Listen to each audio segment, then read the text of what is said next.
अमित कुमार हमारे साथ जुड़े हुए हैं। अमित, सरकार की जिम्मेदारी होती है कि सदन की कार्यवाही चले, क्या सरकार ने भी तैयारी कर ली है, रणनीति बना ली है सत्ता पक्ष ने कि कैसे कार्यवाही को आगे लेकर जाना है, कैसे जो विधेयक पेश होने हैं या जो पेश हो गए हैं उस पर काम करना है, उसको पास कराना है? देखिए, कल दोपहर 2 बजे से लेकर शाम 5 बजे के बीच में स्पीकर ने तमाम जो अपोजिशन के फ्लो लीडर्स हैं उनके साथ बातचीत की थी और उस समय ही ये समाधान हो गया था कि विपक्ष जो है चर्चा करने को तैयार है। लेकिन क्योंकि ये मांग जो है, सबसे बड़ी बात कि राहुल गांधी ने खुद ये मांग रखी है कि गृह मंत्री को जवाब देना होगा जो पैलेट गन का इस्तेमाल हुआ या जो हिंसा हुई। तो आज ये तय माना जा रहा था कि जो सुबह की शुरुआत होगी वो हंगामेदार होगी, ताकि कांग्रेस और जो राहुल गांधी का जो मांग है उसको लेकर वो विपक्ष आगे बढ़ता दिखे। लेकिन ये पूरी तरह से तय हो चुका है, जो बीजेपी और एनडीए है उसके भी जो तमाम यंग एमपीज हैं उनकी फेहरिस्त तैयार है। सरकार को पता है कि किस तरीके से विपक्ष पूरा घेरेगा और इसीलिए तमाम जो इनके स्पीकर्स होंगे, क्योंकि आज अगर उधर से राहुल गांधी, प्रियंका गांधी होंगे तो पूरा जो विपक्ष होगा उनकी कोशिश यही होगी कि जो पैलेट गन और जो हिंसा को लेकर धर्मेंद्र प्रधान का तो इस्तीफा हो गया, लेकिन अब वो कहीं ना कहीं गृह मंत्री अमित शाह को घेरने की कोशिश करेंगे। तो ऐसे में दोनों तरफ से तैयारी है और मुझे लगता है ये जो बहस होगी, क्योंकि घंटा तय नहीं है, कहा यह जा रहा था कि 10 से 12 घंटे भी हो सकता है, 2 दिन तक हो सकता है ये चर्चा चले। और दे दीजिए, लेकिन विपक्ष ने कल पूरे दिन हंगामा किया, सदन की कार्यवाही नहीं चलने दी, बाहर भी विपक्षी पार्टियों की तरफ से, सांसदों की तरफ से जो बयानबाजी हुई उसमें वो लोग इस बात पर अड़े हुए थे कि गृह मंत्री अमित शाह आकर बयान दें। दूसरी बात यह है कि पैलेट गन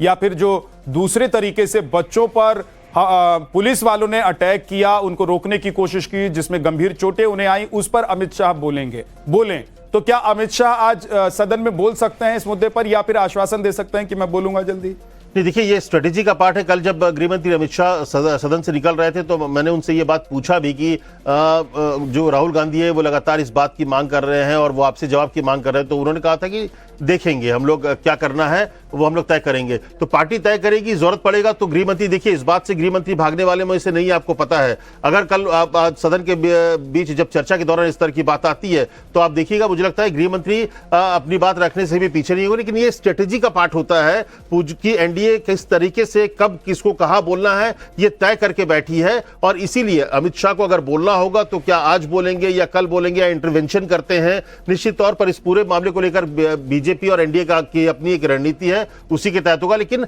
जरूरत पड़ेगा तो अमित शाह खड़े होकर जवाब दे सकते हैं, इसमें आप देखिएगा। क्योंकि अगर उनको घेरने की पूरी कोशिश होगी तो अमित शाह बिना जवाब दिए हट जाने वालों में से नहीं है। वो निश्चित तौर पर अगर ऐसा मौका होगा तो वो जो आपको जवाब देते भी दिखेंगे। ठीक है, एक बार सायोनी घोष क्या कह रही है सुन लेते हैं।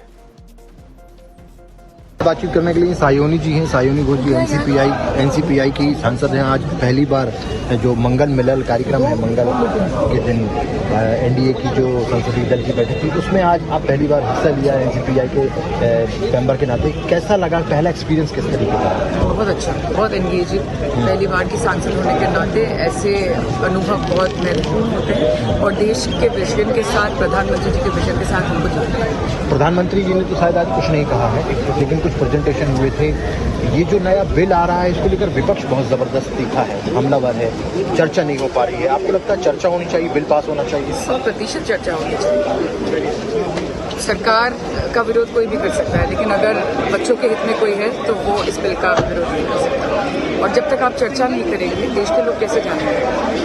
तो मुझे लगता है कि सकारात्मक चर्चा को इनपुट मिले, फीडबैक मिले और उसका अमल किया जाए। सब मिलके एक साथ सदन चलाते हैं, देश के भविष्य, बच्चों के भविष्य की बात है, सीरियसली इसको लेना। डिलिमिटेशन का भी बिल आएगा तो आप लोग सभी सपोर्ट करेंगे? ये तो पार्टी आपको बताएगी, हम लोग जब आएगा तब उसके बारे में बात करेंगे। बहुत बहुत धन्यवाद।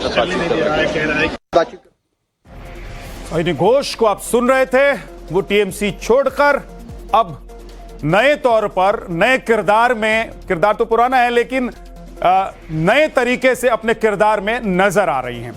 हमारे साथ गोपाल कृष्ण अग्रवाल बीजेपी के प्रवक्ता जुड़ गए हैं, के शर्मा कांग्रेस के नेता और अवधेश कुमार वरिष्ठ पत्रकार जुड़ गए हैं।